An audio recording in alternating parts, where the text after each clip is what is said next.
প্রধানমন্ত্রীর একই পদে মানে কয়েকটি পদে থাকাটা নিয়ে কিছু প্রস্তাব এসছে। আপনারা আগে জানেন, এটা অনেকবার ডিসকাসড হয়েছে যে একই ব্যক্তি প্রধানমন্ত্রী, সংসদ নেতা এবং দলীয় প্রধান এই একাধিক পদে থাকতে পারবেন কিনা।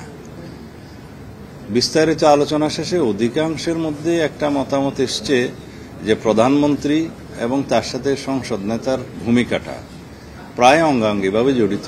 এই দুই ক্ষেত্রে একত্রে প্রধানমন্ত্রী এবং প্রধানমন্ত্রী লিডার অব দি হাউস থাকতে কোনো অসুবিধা নেই। এক্ষেত্রে মোটামুটি যেটা আমি কনসেনসাস দেখেছি যে প্রায় সকলেই একমত।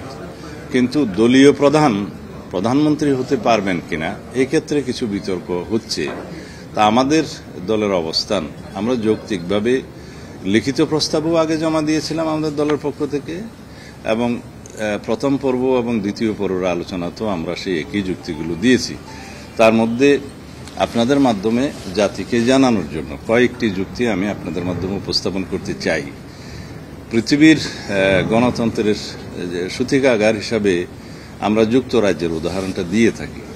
সেখানেও দলীয় প্রধান এবং প্রধানমন্ত্রী একই ব্যক্তি হয়ে থাকেন।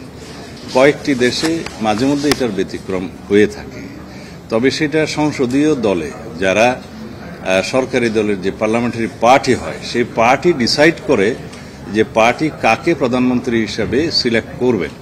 সেটা কোনো ইলেকশন প্রসিডিউর নয়।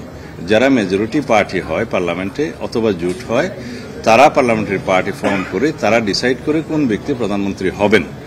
এখন সেই ব্যক্তি যদি কোনো একটা দলের প্রধান হন সেই ক্ষেত্রে তাকে এটা অযোগ্য ঘোষণা করা হয় না বা অযোগ্যতা থাকে না, কারণ এটা একটা ডেমোক্রেটিক প্র্যাকটিস যে ডেমোক্রেসিতে কোনো ব্যক্তি প্রধানমন্ত্রী হলে তাকে অপশন হিসেবে কোনো রাজনৈতিক দলের প্রধানের পদটা ছাড়তে হবে এরকম কোনো প্র্যাকটিসটা সাধারণত দেখা যায় না। দুই একটা ক্ষেত্রে এক্সেপশন থাকতে পারে, কারণ এটা একটা তার ডেমোক্রেটিক রাইট যে দলীয় প্রধান হওয়ার কারণেই কি তাকে প্রধানমন্ত্রীর পদে যোগ্যতা ঘোষণা করা হচ্ছে, এরকম একটা প্রশ্ন আসতে পারে।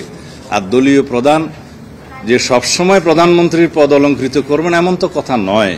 পার্লামেন্টারি পার্টিতে ডিসাইড হবেন কোন এমপি প্রধানমন্ত্রী হবেন, কিন্তু অপশনটা থাকা ভালো, তার ডেমোক্রেটিক রাইটটা যাতে ক্ষুণ্ণ না হয়। যে ব্যক্তি দলীয় প্রধান হন তার যাতে রাইটটা অক্ষুণ্ণ থাকে যে তিনি ইচ্ছা করলে প্রধানমন্ত্রীর তো পদ নিতে পারেন।